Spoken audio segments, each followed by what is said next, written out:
Okay, Cassie, how having epilepsy or knowing somebody with epilepsy in your family affected you and your family?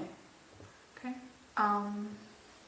It affected me by losing memory and having my mind kind of like racing all the time sometimes. Like if I'm going down steps, my mind, I used to think that I'm going down the steps too fast and I fall.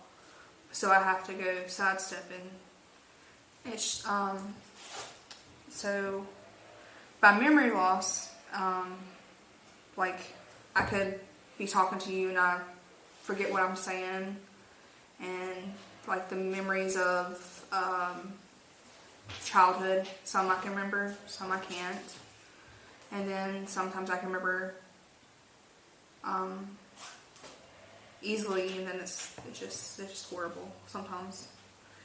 And then like if my husband asks me a question, like didn't I just tell you that? Like I don't remember. it's sad, but he just deals with me, unfortunately.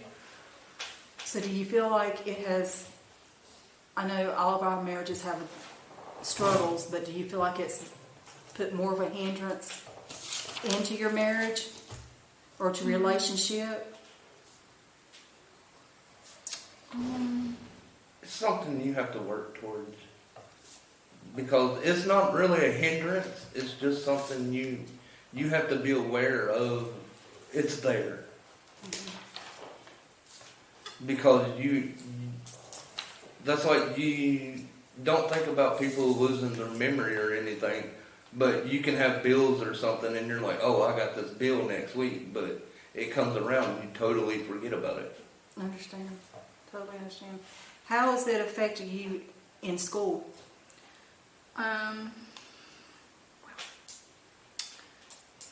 In school, at the beginning where I had the seizure, it was really rough, because I did forget like a lot of things, and it made me have to re-step my steps to get back to class, to ask the teacher to go over what we went through the next day with me. It was kind of hard to remember those kind of things, even though I have notes on them, like where these notes come from, that kind of thing. And then throughout the day, reminding myself to drink water, to eat at school, because that's what was my main focus of how my epilepsy happened, because I wasn't taking care of myself like I'm supposed to. And I think that's how all teenagers are right now. And I don't know how, if down the road as genetics or anything like that, I haven't went further into that. But that's what the epilepsy, the neurologist, told me that was the main one, because I wasn't taking care of myself like I'm supposed to. And it just triggered it. How does it affect you with your family?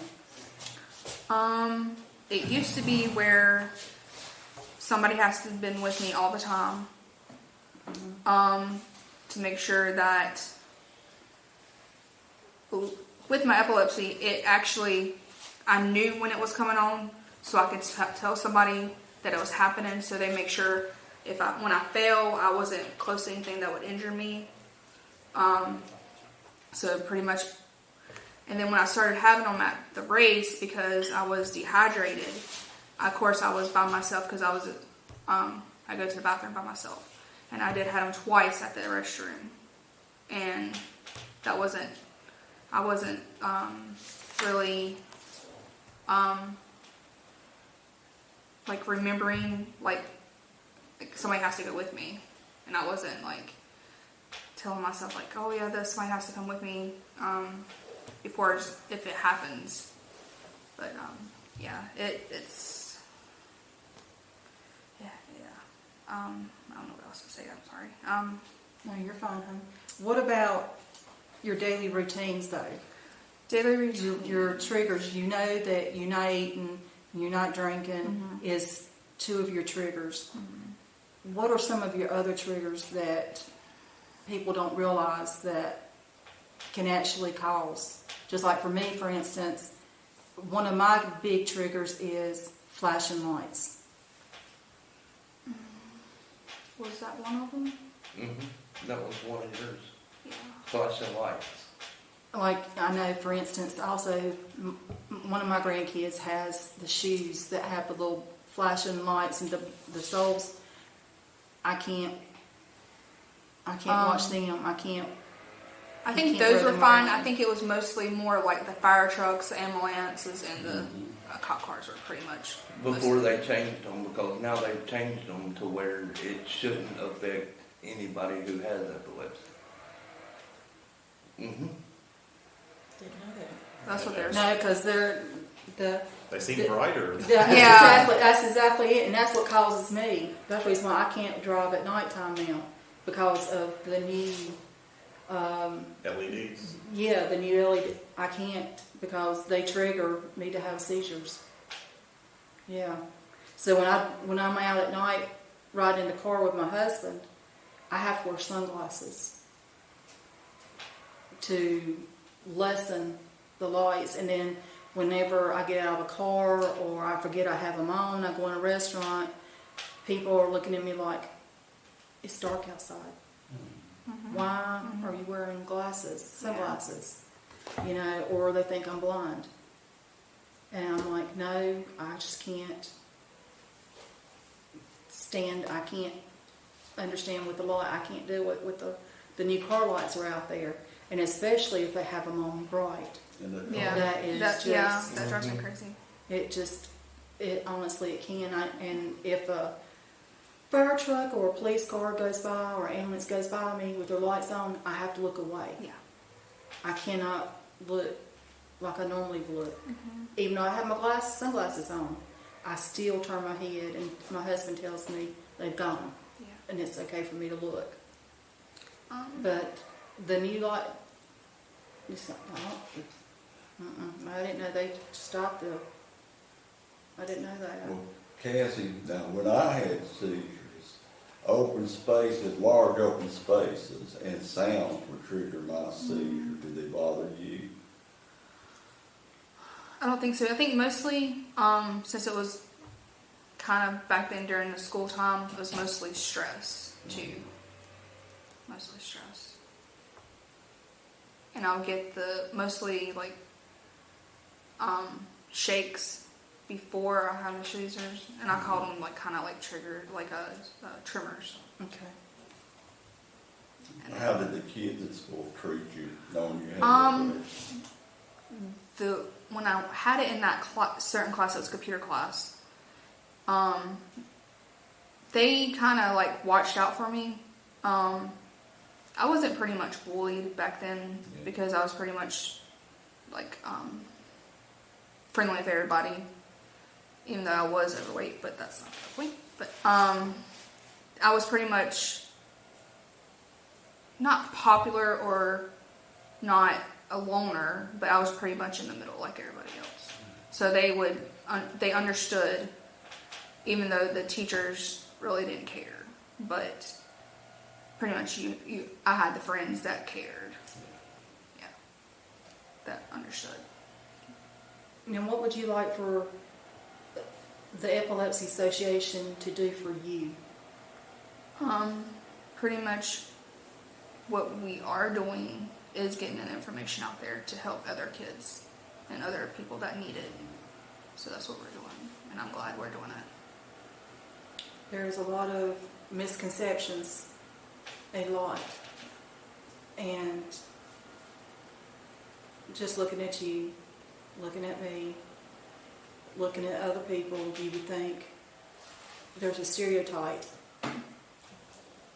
or associated with having the autism, the epilepsy, or whatever other illness it might be.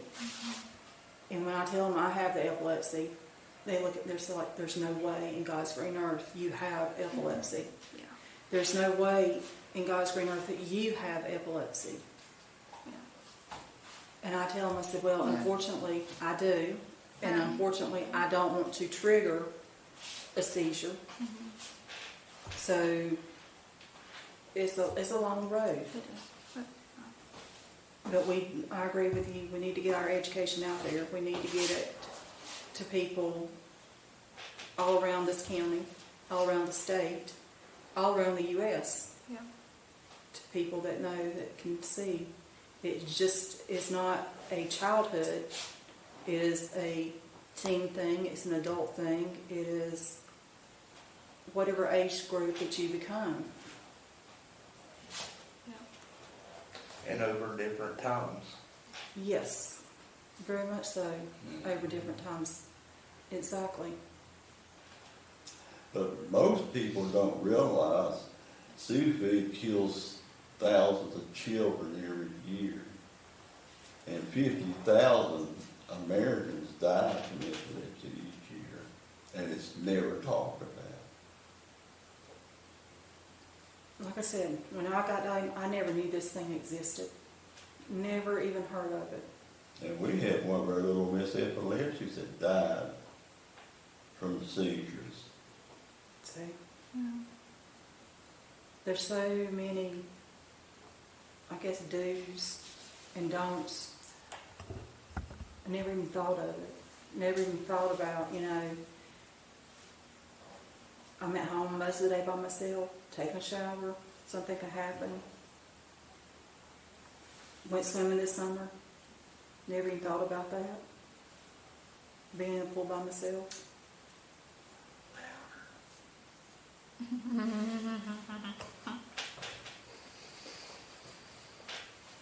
But we're good. Yeah. I think we can get it out there if we need to get it.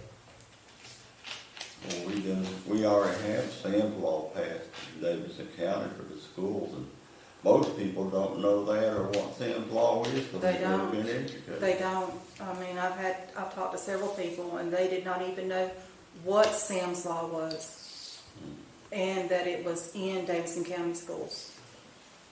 So these parents with schools just starting, it needs to be given out somehow, put up on there that, Sam's Law is passed. Well, I talked to Mr. Bert Wagner, who was a principal at Central Davis, and he's retired from the school. He said the board spent over half a day discussing epilepsy in children, and said he thought about inviting me out to talk to him, but I'd rather he didn't. So teachers are getting educated about epilepsy. Well, we need the teachers to be aware of it and be willing to be sympathetic towards the people that have it. Well, we could give a copy of the children's that he was going to do to Mr. Beck, and Alan Beck can distribute them to the school system for us. True. Yes, he can. Yeah. We need to do that.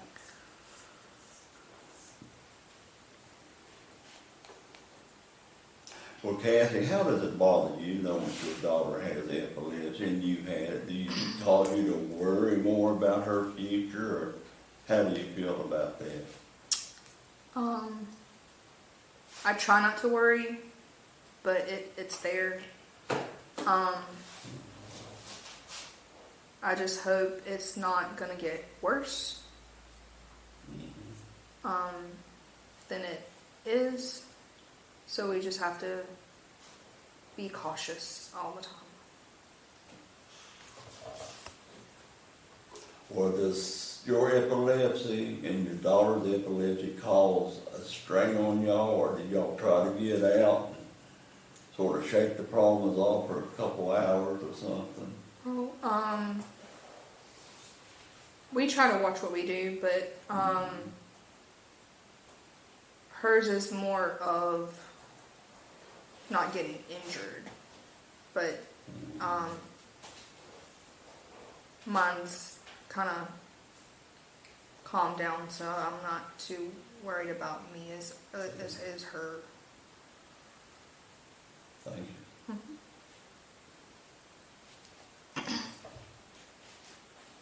Is that it? Are we out of time or? No, we're still good. Okay. I think you've done a wonderful job, and I thank you for sharing with us. And by this video, we want to try to share with thousands of people to get them educated. And I thank Kim for taking time to help us do this.